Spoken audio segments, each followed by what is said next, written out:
from their basement, like, get back in the kitchen. Like, it's like you are at home watching me. Like just. Quick disclaimer.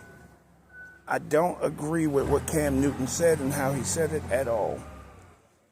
When it comes to, do I believe that Cam Newton should have a spot in the NFL as a backup somewhere or whatever the case may be? Absolutely. That being said, this is why people might tell her, the guys who tweeting that stuff, and tell her to go in the kitchen or whatever the case may be. Because when we have conversations, you ever heard someone say, have you ever been married? Then how do you know what marriage is? Like, you shouldn't have an opinion or whatever the case may be. And usually those type of things come from a woman. Now, you lose sight of who you are. You report on football every day. And I love Kimberly Martin. This is the first thing she said that I just couldn't really respect. You report on football every day, and you probably have never touched the laces on a football ever in your life. So for you to say a former NFL quarterback is not qualified to speak on what the NFL is today and what's going on in the league today, when this man literally played in the league just a year and a half ago. That's why, and I don't agree with them. Another quick disclaimer. I don't agree with men who say this to you, because you clearly know your shit. But that's why they tell you to get back in the kitchen. Because you, who have never played quarterback in your life, are actually less qualified than Cam Newton to talk about the quarterback position. Why? Because he's done it at a high level in high school. He's done it at a high level in junior college. He's done it at a high level in Division I football. He's done it at a high level in the NFL. In the meanwhile, we have guys like Troy Aikman, who get paid to talk football. Tony Romo, who gets paid to talk football. You have coaches in the league who have never played the game who can talk football. You have coaches up there on the set with you who have never played the game who can talk football. You believe that you have the knowledge to talk football. And what you're telling a man who, because he doesn't play in the league anymore, that he should just sit at home and shut up. But when Tom Brady was saying that the game was soft now, 2 weeks ago, you said nothing.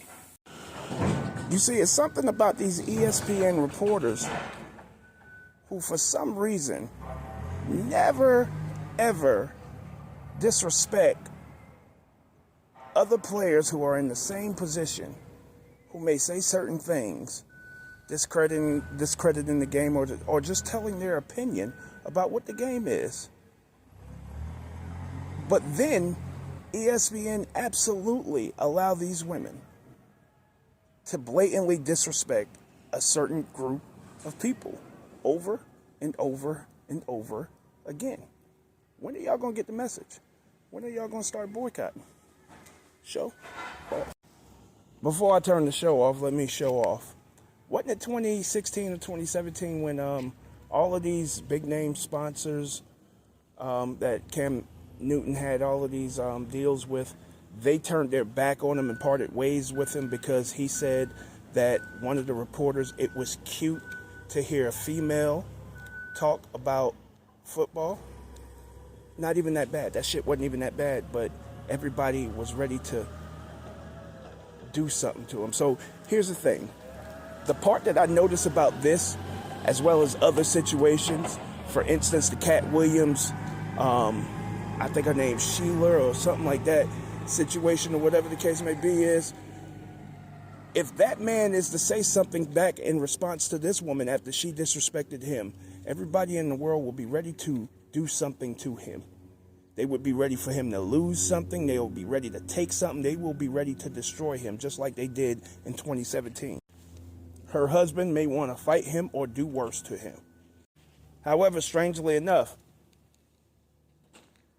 the fact that she disrespected him and is unabated on TV and basically told him to shut up because he's sitting at home.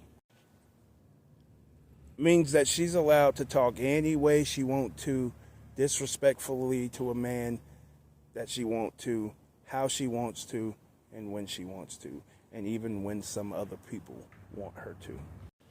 And yet the first thing that this person would say, and all of these people would say, is that respect goes both ways. The pure irony. Show off. I actually don't think that's the problem at all. Just being honest. I think the problem is that these women, and this might sound chauvinistic, but it's just, there's no way that a fact can be chauvinistic. Fact of the matter is, these women will never get over on their pure ability and knowledge. So they have chosen a field where they have to say something shocking in order to get notoriety and recognition. It's clout chasing at its finest. For the last few days, you see, her knowledge didn't have you talking about Kimberly A. Martin. They send her to the absolute worst games to cover. Cleveland and Baltimore, where it's cold as shit. Please keep in mind, Cleveland has not been good for a very, very long time, until here recently. People are just scared to say what I just said. It's the truth. Kimberly Martin knows her shit. But you don't know who she is based off of the fact that she knows her shit. You know who she is because A, she's pretty as fuck, and B, she has to say something like what she said in order for people to notice her.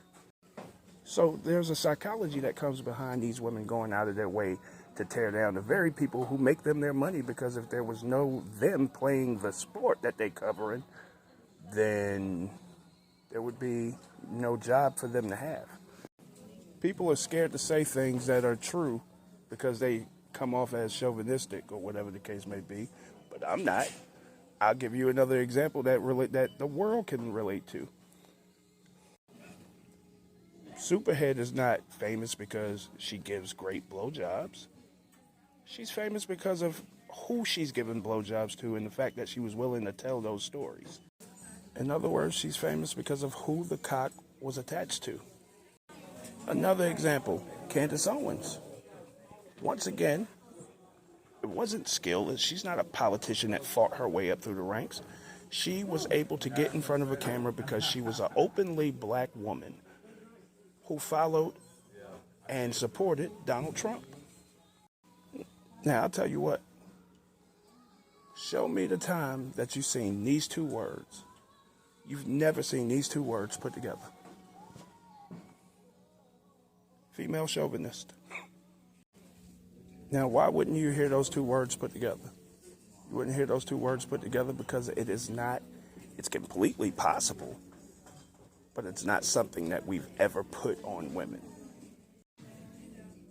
See, in this situation, not only is Kimberly Martin able to say something that we could never get away with publicly, in the public eye when we have a platform, but she's also able to say it and expect to not be responded to. Because we must keep in mind who she's saying this to. She's saying this to Cam Newton, who got in major trouble and lost major dollars because he said that it was cute to hear a female talk about running routes. So she has the ability to attack that man and tell them that basically his career is worth nothing.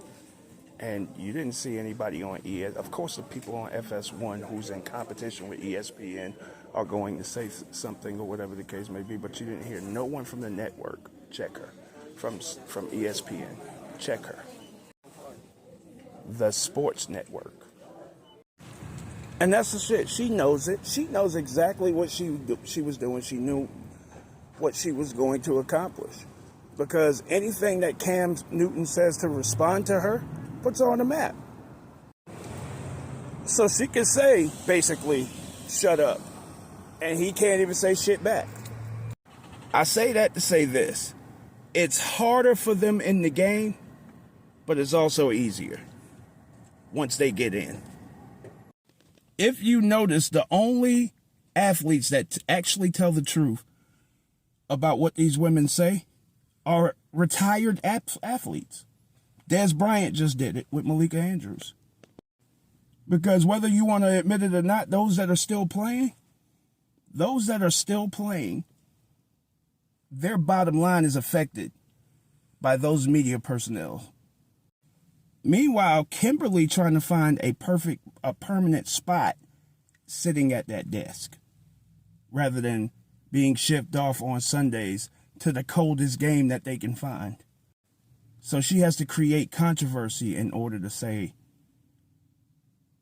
that I belong sitting at this warm desk. Get it, show?